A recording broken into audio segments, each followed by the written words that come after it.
Assalamualaikum warahmatullahi wabarakatuh. Kami dari kelompok 7 akan mempresentasikan tentang analisis kuantitatif dan kualitatif pengembangan obat diuretik.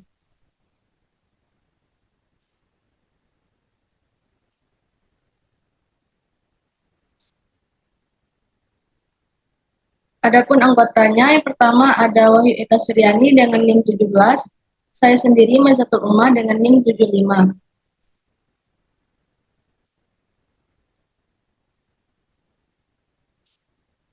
Untuk materi selanjutnya akan dijelaskan oleh teman saya.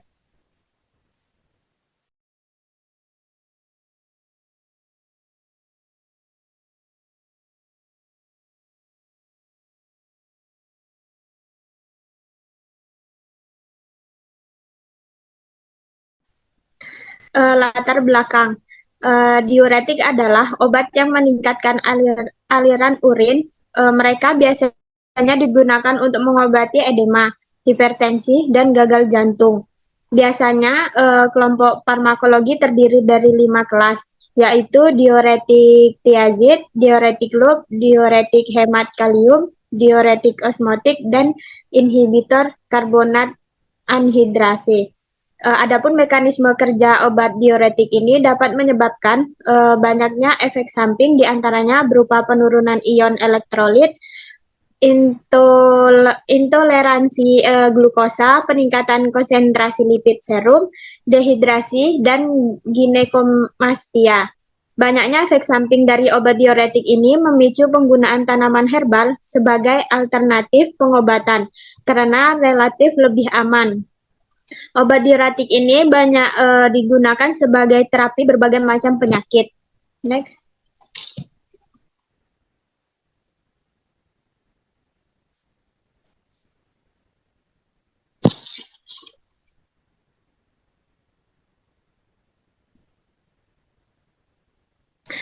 Adapun yang pertama itu obat dari furosemid, yang dimana furosemid ini adalah diuretik loop kuat yang bekerja pada ginjal, yang pada akhirnya meningkatkan kehilangan air dari tubuh. Furosemid ini turunannya asam antranilat. Furosemid ini digunakan untuk edema akibat berbagai kondisi klinis seperti eksaserbasi, gagal jantung kongestif, gagal hati, gagal ginjal, dan tekanan darah tinggi. Ia terutama bekerja dengan menghambatkan reabsorpsi elektrolit dari ginjal dan meningkatkan ekskresi air dari tubuh.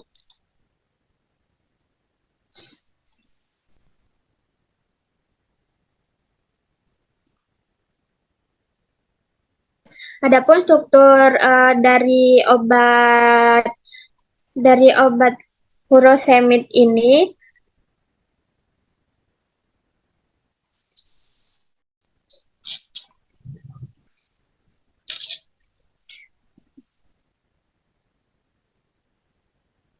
selanjutnya ada modifikasi struktur obat, di mana sintesis struktur obat furosemid asam 2,4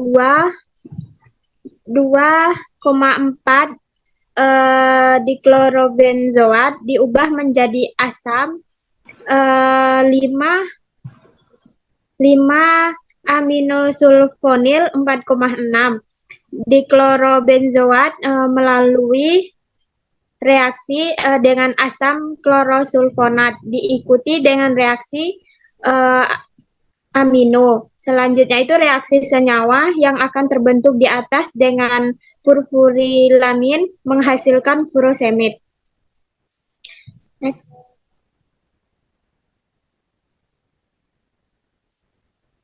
Adapun mekanisme kerja dari obat furosemid ini menghambat reabsorpsi natrium dan klorida tubulus di tubulus proksimal dan distal serta lengkungan Henle ascendens yang tebal dengan menghambat sistem kontraspor natrium klorida yang mengakibatkan ekskresi air yang berlebihan bersama dengan natrium klorida, magnesium, dan kalsium.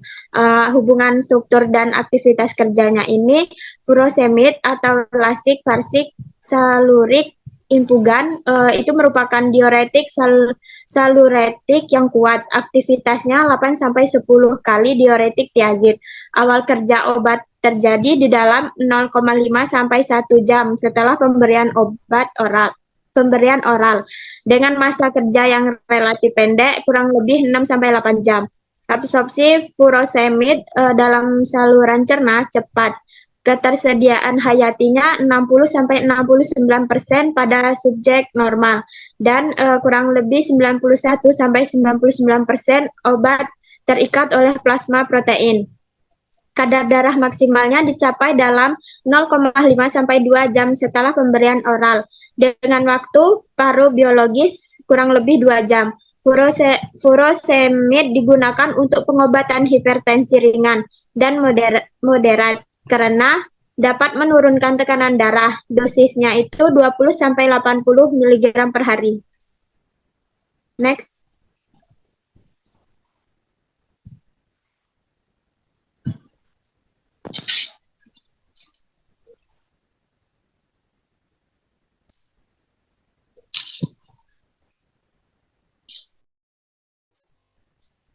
Selanjutnya ada definisi spironolakton, yang mana spironolakton ini merupakan antagonis farmakologis spesifik aldosteron yang bertindak terutama melalui peningkatan secara kompetitif pada reseptor yang berkaitan dengan aldosteron. Tempat spironolakton ini memiliki gugus fungsi yang dapat mudah terhidrolisis, itu gugus cincin lakton dan gugus tioester. Spironolakton ini juga memiliki gugus fungsi yang dapat mudah terhidrolisis pada yaitu gugus cincin lakton atau ester siklik.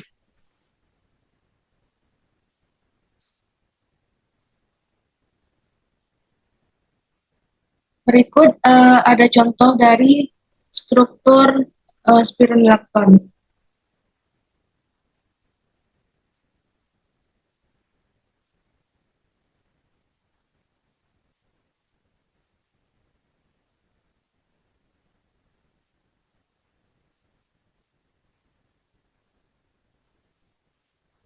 Selanjutnya,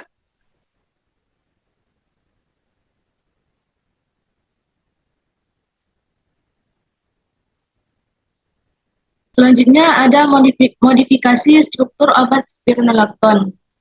Nah, dapat kita lihat pada gambar, spironolakton ini adalah 7 asetat dari Y-lakton dari 17 hidroksi, 7 merkapto, 3 okso, kemudian 17 alfa pregna, 4 ene, 21 asam karboksilat. Kemudian, spironolakton disintesis secara industri dengan 2 cara yang berbeda, dari androstenolon, 3 beta hidroksi, 5 androsten, dan 17 satu.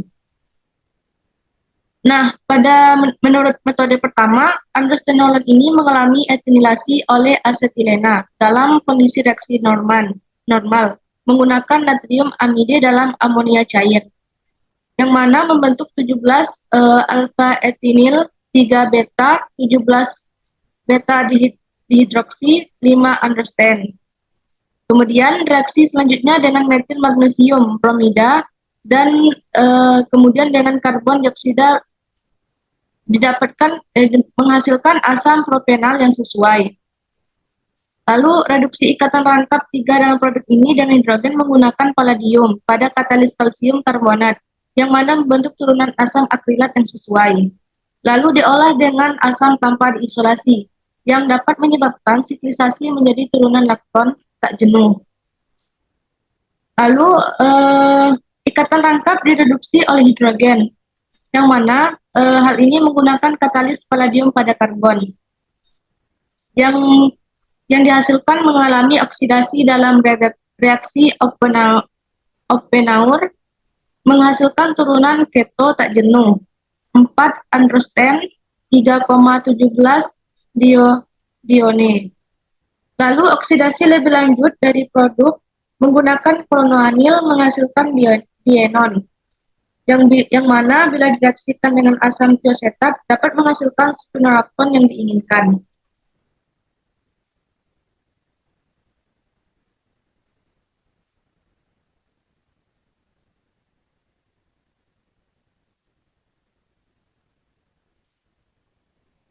Selanjutnya ada hubungan struktur dan aktivitas dari spironolakton, yang mana spironolakton ini diabsorpsi dengan baik dalam saluran cerna, lebih kurang 98% yang terikat oleh protein plasma.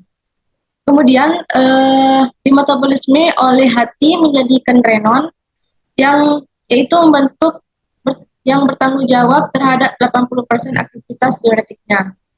Kemudian waktu parunya cukup lama, antara 10 sampai 35 jam. Aktivitasnya meningkat bila diberikan bersama-sama dengan diuretika turunan tiazid atau diuretik loop, yang mana dosisnya 50 sampai 100 mg per hari.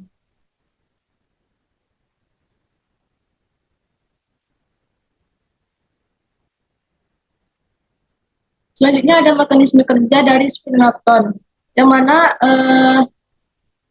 merupakan antagonis non-selektif yang dapat memberi ikatan dengan reseptor androgen dan progesteron. Lalu aldosteron, salah satu komponen sistem renin-angiotensin-aldosteron, berikatan dengan reseptornya di tubulus distal dan saluran pengumpul dan menyebabkan reabsorpsi natrium dan sekresi kalium. Kemudian peningkatan kekakuan dan remodeling pembuluh darah, serta peningkatan peradangan jantung, fibrosis, dan remodeling. Spironolakton secara khusus bekerja dengan memblokir aksi yang dimediasi reseptor aldosteron secara kompetitif.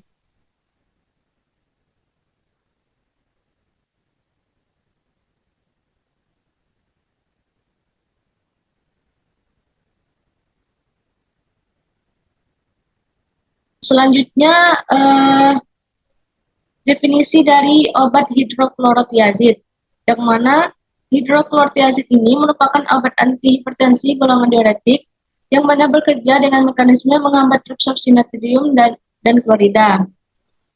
Juga merupakan salah satu obat yang umum digunakan sebagai lini pertama dalam terapi hipertensi. Nah, obat ini termasuk dalam Biopharmaceutical Classification System kelas 2 yang memiliki kelarutan rendah dan permeabilitas yang baik, serta bioavailabilitasnya tergolong rendah, itu sebesar 65% sampai 70%. Nah, obat ini umumnya digunakan dalam bentuk sediaan tablet konvensional, di mana bentuk sediaan tersebut memiliki kelemahan, yaitu membutuhkan waktu yang lama bagi obat untuk diabsorpsi dan terdapat kelompok pasien, seperti pasien geriatrik yang memiliki kesulitan dalam menelan.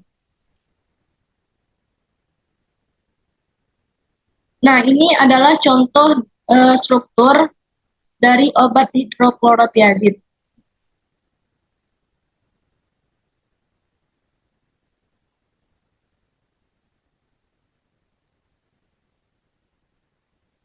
Selanjutnya ada modifikasi struktur obat hidroklorotiazid.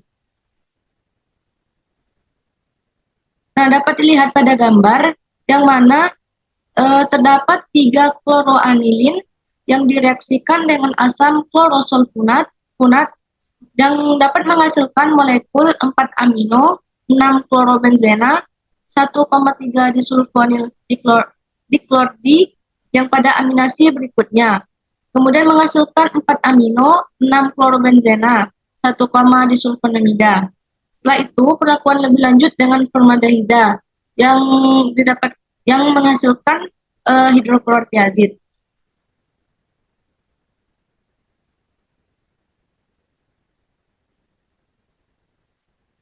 Nah, di sini ada mekanisme kerja dari hidroklorotiazid, yang mana secara langsung menghambat kontransporter natrium klorida yang terletak di membran apikal tubulus yang berbelit-belit distal di ginjal. Tubulus berbelit-belit distal bertanggung jawab untuk menyerap kembali sekitar 5% hingga 10% natrium di ginjal. Nah, penghambatan ini meningkatkan konsentrasi natrium yang berpindah ke saluran pengumpul dengan mencegah resorpsi natrium di tubulus terbelit-belit distal. Kemudian obat ini mengurangi aktivitas pompa natrium kalium ATP fase pada permukaan basolateral dengan mencegah natrium melintasi lumen tubulus. Tindakan ini mencegah pergerakan natrium dan air ke dalam ruang interstisial. Berikut ada tabel hubungan struktur aktivitas diuretik turunan tiazid. yang mana pada turunan hidroklorotiazid merupakan obat pilihan untuk mengontrol sembab jantung dan sembab yang berhubungan dengan penggunaan kortikosteroid atau hormon estrogen.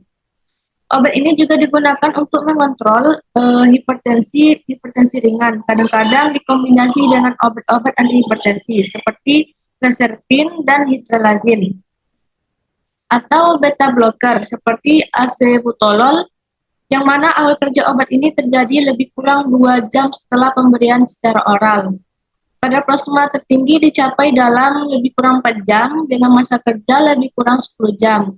Nah, untuk ketersediaan hayatinya lebih kurang 65% dan dapat meningkat menjadi lebih kurang 75% bila diberikan bersama-sama makanan. Nah, untuk dosis diuretiknya 25 sampai 200 mg 1 sampai 2 kali sehari.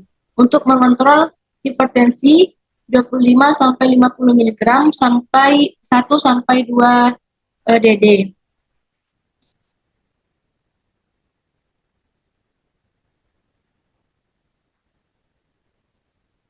Selanjutnya ada obat klorotiazid, yang mana merupakan golongan diuretik tiazid.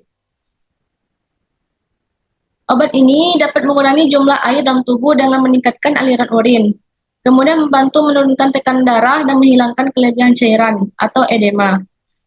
Nah, obat ini digunakan untuk mengobati retensi cairan yang disebabkan oleh gagal jantung kongestif, penyakit hati parah atau sirosis, penyakit ginjal, atau akibat pengobatan dengan obat steroid atau hormon. Kortizid ini juga digunakan sendiri atau bersamaan dengan obat lain untuk mengobati tekanan darah tinggi atau hipertensi. Berikut ada contoh struktur dari obat klorotiazid.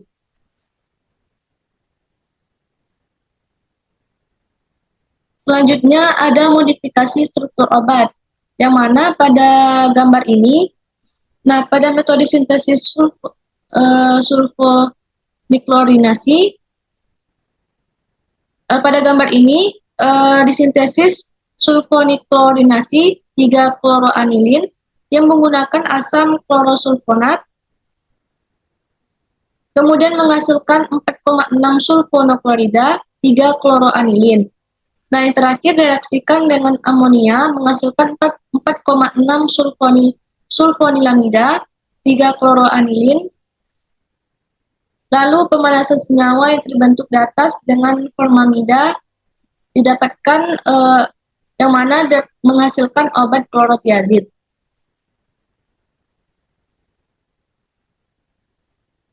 Selanjutnya ada mekanisme kerja dari klorotiazid.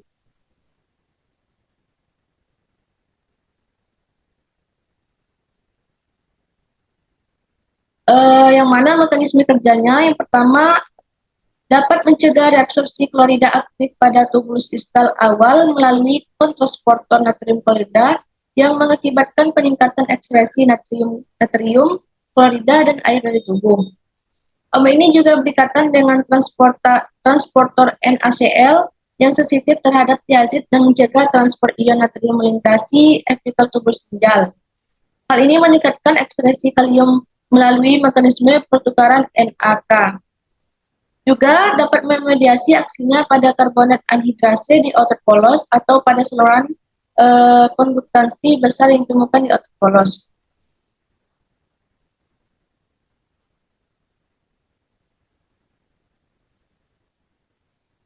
Hubungan struktur dari aktivitas kerja klorotiazid, yang pertama merupakan anggota paling sederhana dari seri ini. Kemudian atom hidrogen pada 2N paling asam karena adanya gugus penarik elektron.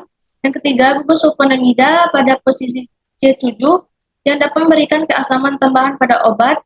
Dan keempat, kelompok penarik elektron penting pada posisi 6 untuk aktivitas diuretik obat. Kemudian substitusi hidrogen pada posisi 6 yang memberikan sedikit aktivitas diuretik, sedangkan substitutus dengan gugus kloro dan trifluorometil menghasilkan senyawa yang aktif. Lalu pergantian gugus donor elektron pada posisi 6 secara signifikan mengurangi aktivitas diuretik. Kemudian penggantian atau penghapusan bubuk sulfonamida dari posisi 7 secara signifikan mengurangi aktivitas diuretik. Lalu kejenuhan ikatan rangkap menghasilkan turunan 2,4 dihidro yang 10 kali lipat lebih aktif dibandingkan senyawa tak jenuh. Kemudian pergantian bubuk lipofilik pada posisi 3 meningkatkan potensi. Selanjutnya substitusi dengan entitas seperti haloalkil, aralkil, atau tioeter menghasilkan senyawa dengan durasi kerja lebih lama karena peningkatan kelarutan dalam lemak. Yang terakhir, substitusi alkil pada posisi 2N dapat meningkatkan durasi kerja.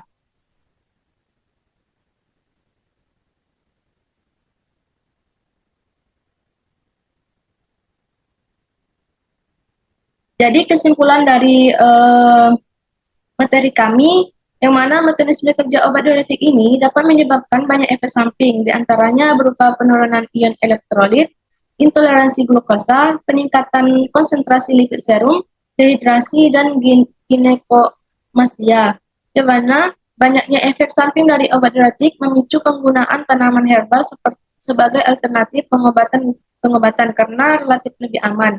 Kemudian obat diuretik ini banyak digunakan sebagai terapi berbagai macam penyakit.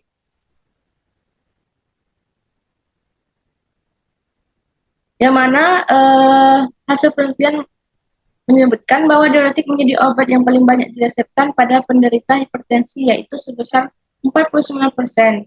Diuretik juga merupakan terapi utama untuk mengatasi edema pada penderita gagal jantung, sindroma nefrotik, dan sirosis hepatik. Baik, cukup sekian dari presentasi dari kelompok kami. Lebihnya kurang mohon maaf. Wassalamualaikum warahmatullahi wabarakatuh.